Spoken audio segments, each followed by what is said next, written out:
Hola, somos Condominio, una comunidad cristiana y te damos la bienvenida a nuestra casa, donde compartimos, reímos, nos equivocamos, perdonamos, agradecemos y, sobre todo, vivimos juntos el amor de Dios.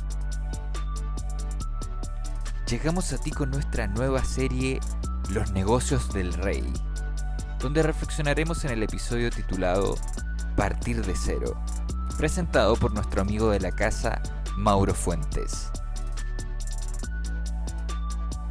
¿Por qué a veces es necesario partir de cero? ¿Y cómo podemos administrar los talentos que Dios nos ha entregado?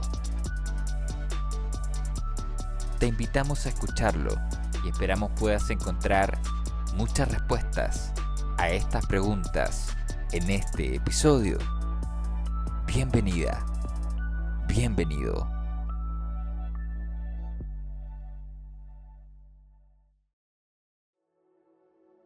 Amigos de Condominio, aquí nos reencontramos nuevamente después de harto tiempo. Hace harto tiempo que no me tocaba grabar, pero aquí estoy feliz de encontrarnos en nuestra nueva serie llamada Los negocios del Rey. El episodio 1, que hemos llamado Partir de cero. ¿Cuántas veces has tenido que partir de cero en tu vida? ¿Cuántas veces has tenido que reinventarte? A lo mejor en este momento estás atravesando ese proceso en algún ámbito de tu vida que te lleva a partir de cero. Pareciera que permanentemente estamos partiendo de cero.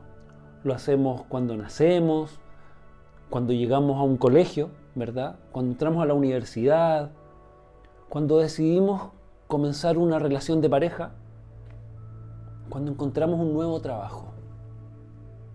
Una y otra vez nos vemos desafiados a partir de cero. Y es en esos momentos donde nos vemos enfrentados a distintas emociones, dependiendo del desafío al que estamos dando la cara o al que estamos enfrentando. Algunos los enfrentamos con confianza, con seguridad, con amor propio, pero otros lo hacemos con miedo, con inseguridad, con falsas expectativas. ¿Y cómo enfrentamos cada partida de cero? ¿Qué herramientas utilizamos a la hora de enfrentar estos distintos desafíos? Tenemos conocimientos, habilidades adquiridas, experiencias anteriores, buenos consejos, malos consejos también, dones y talentos. Algunos que sabemos que los tenemos, que los conocemos, los tenemos bien desarrollados. Y hay otros que no, que aún no hemos descubierto. ¿Será que realmente partimos de cero?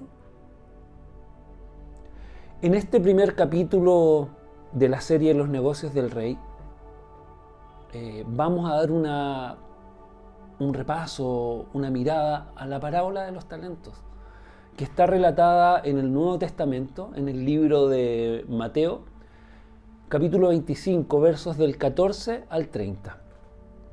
Y que también tiene su texto paralelo, su texto equivalente, en Lucas capítulo 19, versos del 11 al 27.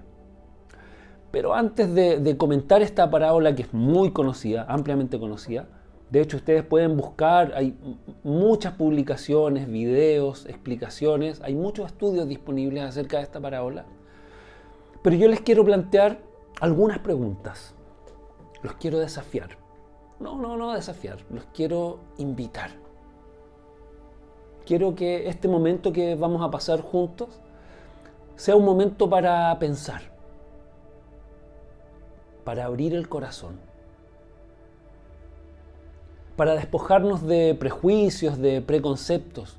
Yo no quiero pasar a llevar tu idea o tu interpretación propia de esta parábola, que tal vez la tienes, pero quiero que juntos le demos una vuelta más a la tuerca, como se dice, que le demos una segunda mirada.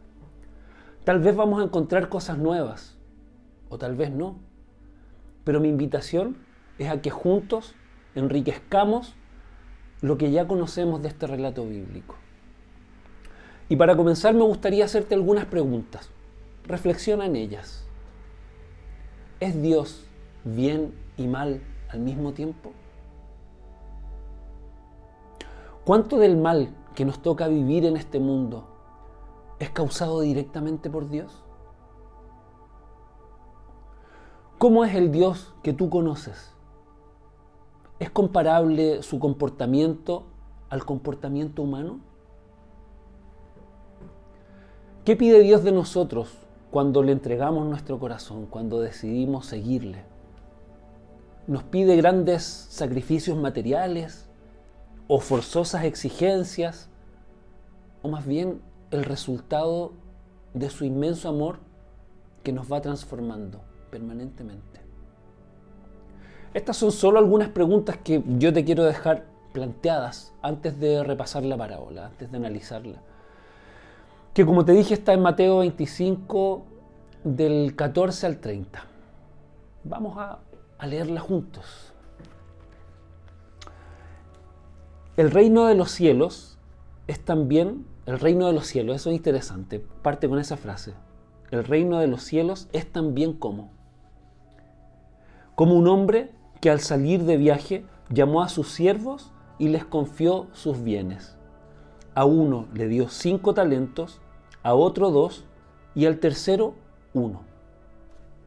Es bien simple, o sea, tenemos al amo, tenemos a los siervos, este hombre se va de viaje y previo a eso, previo a su partida, él decide entregar sus bienes de acuerdo a las capacidades de administración de sus siervos. Entonces a uno le entrega 5 talentos, a otro le entrega 2 y a otro le entrega 1 talento. Y se fue lejos. El que había recibido 5 talentos enseguida negoció con ellos y ganó otros 5. Del mismo modo, el que había recibido 2 ganó otros 2. Pero el que había recibido 1 cavó en la tierra y escondió el dinero de su señor. El siervo que recibió 5 los negocia y gana otros 5. El que recibió 2 también los negoció y recibió otros 2. Y el que recibió 1 cavó un hoyo en la tierra y lo guardó.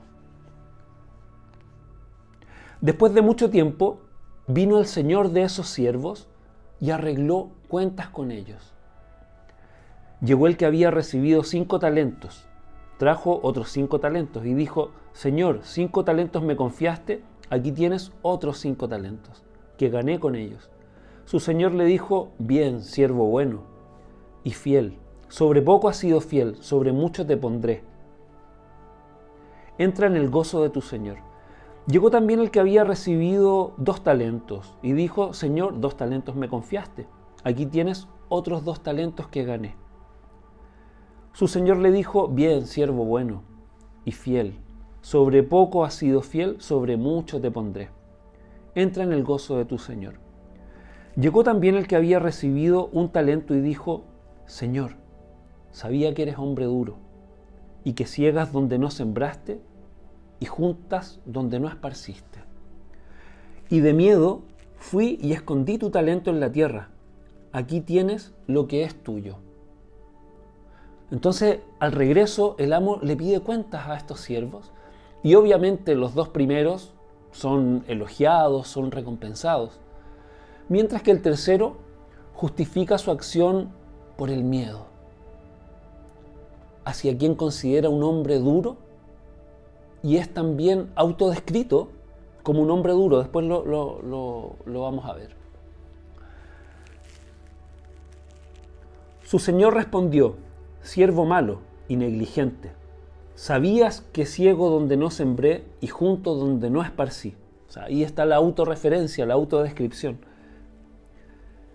Por eso deberías haber dado mi dinero a los banqueros y yo hubiera recibido lo mío con el interés. Quitadle el talento y dadlo al que tiene 10 talentos, porque al que tiene le será dado y tendrá en abundancia, y al que no tiene, aún lo que tiene le será quitado. Y al siervo inútil echadlo fuera en las tinieblas, allí será el llanto y crujir de dientes. La reacción del amo es curiosa. En primer lugar, lo llama hombre malo y perezoso. Le indica lo que debió haber hecho y lo castiga, echándolo fuera, donde hay llanto y crujir de dientes. Esta parábola es una enseñanza de Jesús sobre el reino de los cielos. Lo decía en la primera frase. Y la responsabilidad de los discípulos en el uso y administración de los dones o recursos que Dios les ha confiado. Aquí, tanto los personajes como los eventos parecieran estar muy claros, pero los vamos a repasar, por si no fuera así. El amo, ¿a quién representa? A Dios, ¿verdad? Este hombre que se va de viaje simboliza a Jesús, quien confía sus bienes, dones, habilidades, recursos, a sus seguidores antes de su partida, la ascensión de Jesús, ¿verdad?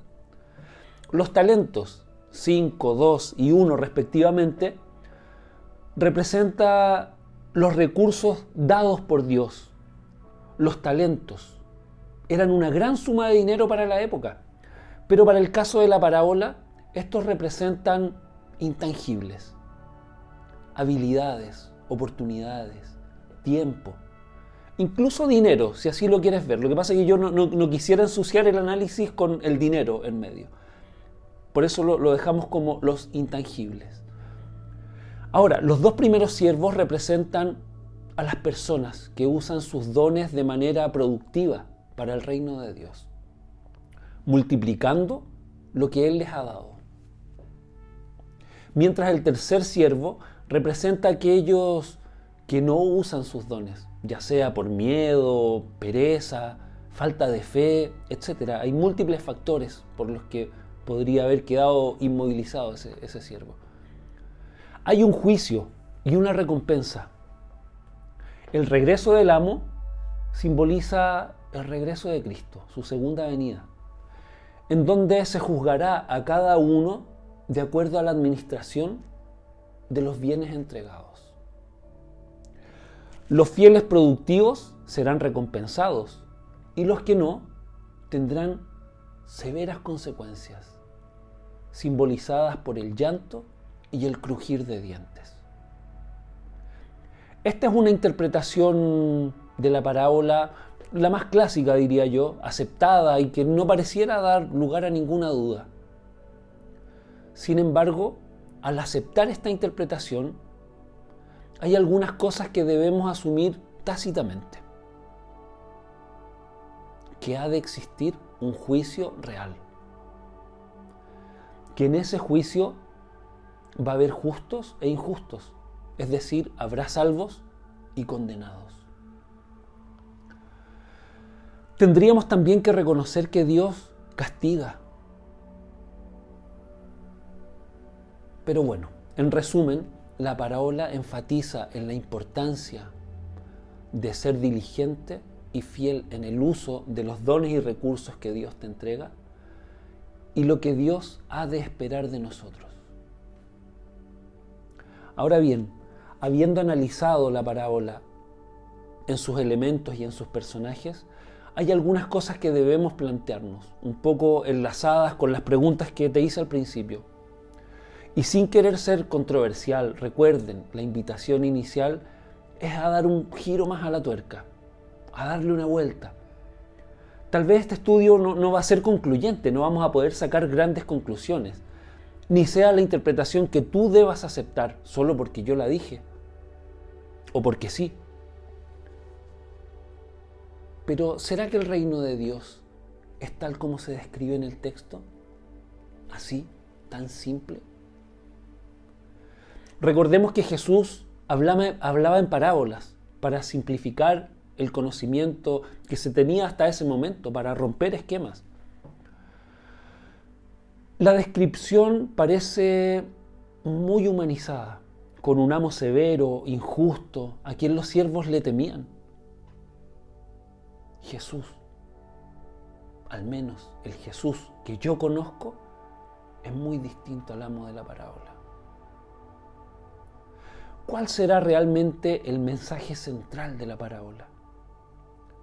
¿Será asustarnos? ¿O es una invitación a hacernos un autoanálisis? Un análisis del Dios en quien creemos y de qué forma le servimos. Por otro lado, las exigencias son productivas, mientras a quien no lo hizo se le castigó. Si esto representa la condición de salvación versus condena, entonces deberíamos aceptar que la salvación está basada en obras. Y hasta donde sabemos, la salvación es por gracia. Es llamativo las sumas de dinero que el amo le pidió administrar a sus siervos. Son montos impactantes. 5 talentos, por ejemplo, que fue la primera suma que se le entregó al primer siervo, equivalen a unos 100 años de trabajo de ahora. Imagínate, tu sueldo por 100 años, eso administra. Y matemáticamente ahí puedes hacer la conversión para que el que recibió 2, incluso el que recibió 1 talento, recibió muchísimo dinero. ¿Será que lo que Dios nos confía es tan simple como el dinero? Esto nos lleva a pensar en el real valor de lo que Dios nos entrega para administrar. No pareciera ser simple dinero. En el texto paralelo que está en Lucas 19, Lucas 19 era el verso 11. Sí. El amo es descrito como un hombre noble que se fue a recibir un reino lejano y volvió al tiempo. Es interesante el concepto de este otro reino lejano. No vamos a ahondar en ese concepto, pero te lo dejo planteado para que lo busques. Lucas 19, recuerda. También en el texto de Lucas, al final del relato, el llanto y crujir de dientes que se mencionaba en Mateo, aquí se describe, o esta condena se describe, el final, te lo voy a leer textual para no... Y a mis enemigos que no querían que yo reinase sobre ellos, traerlos acá y degollarlos ante mí, decapitarlos ante mí. Yo te quiero proponer como análisis de esta parábola una especie de radiografía, una radiografía del ser humano, para revelar en qué Dios creemos, en qué Dios estás creyendo. Y en consecuencia de ello, determinar cómo vivimos. Por ejemplo, lo podemos graficar esto al analizar al siervo que no cumple, ¿cierto? El que entierra el talento. Al excusarse, hace lo que todos los seres humanos hacemos. Le imputa la responsabilidad a Dios. Señor, yo sabía que tú eras hombre duro y te tuve miedo. O sea, es por tu culpa. Este hombre definitivamente no tenía una relación con su amo, no lo conocía. Y culpa a Dios de su mal. Pero esto no ocurre solamente aquí, ha ocurrido a lo largo de toda la historia. Adán y Eva culparon a Dios. En el diluvio se culpa a Dios de eliminar a toda la humanidad y así podemos hacer un barrido por toda la historia y nos vamos a encontrar con esto. Si tú hoy hablas con una persona que no cree en Dios, lo primero que te va a cuestionar es por qué existen guerras, por ejemplo. ¿Por qué mueren niños? Siempre la culpa es de Dios. El siervo infiel es juzgado por sus propias palabras. De hecho, aquí en el texto de Lucas lo dice: mal siervo, por tu propia boca te juzgo. Bueno, no había sido por una acción. También es interesante analizar eso. Hay tantos elementos no tradicionales que podemos rescatar de esta parábola. Probablemente Jesús contó esta parábola como siempre lo hacía, para quebrar esquemas, para romper las estructuras mentales de la época. Estructuras mentales que también tenemos hoy. ¿Qué encontramos en esta parábola? A primera vista, un amo autoritario, aprovechador, si lo quieres ver así, intimidador, que exigía tributos, siervos que no le conocen, y otros que creen que la salvación es por obras. Un juicio que no pareciera reflejar el carácter del Dios Jesús que realmente conocemos.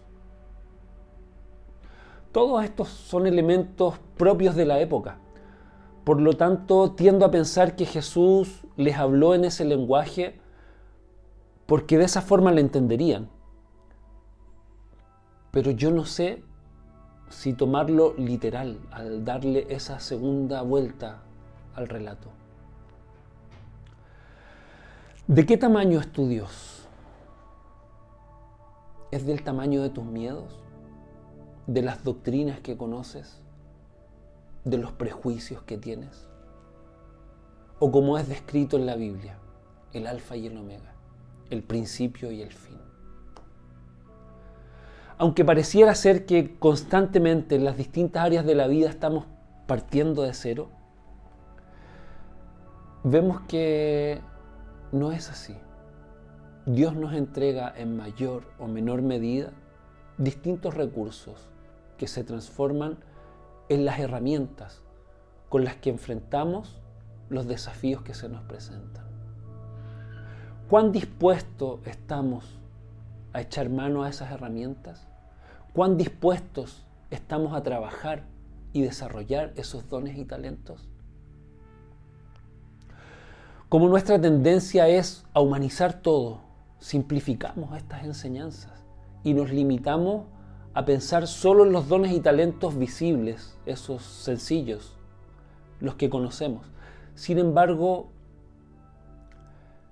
Dios te ha hecho dueño de cosas, bueno, lo voy a nombrar así, cosas, no sé cómo nombrarlo, cosas que tú no te imaginas. Dios te ha confiado mucho más de lo que tú mismo crees, pero tienes que buscarlas. De algo sí estoy seguro, que tomados de la mano de Dios, nunca vamos a partir de cero. Nunca. Yo te quiero invitar a salir de tu zona de confort, de tu zona cómoda, a buscar incansablemente a Dios, a conocerlo profundamente. Que nunca el miedo te paralice, que no te gane la indiferencia, que las costumbres y el qué dirán no te dejen sin la posibilidad de ampliar tu mirada. Hoy día Dios no está de moda, pero búscalo con todo tu corazón. Cuando lo encuentres, sin duda vas a llegar a conocer los verdaderos negocios del Rey.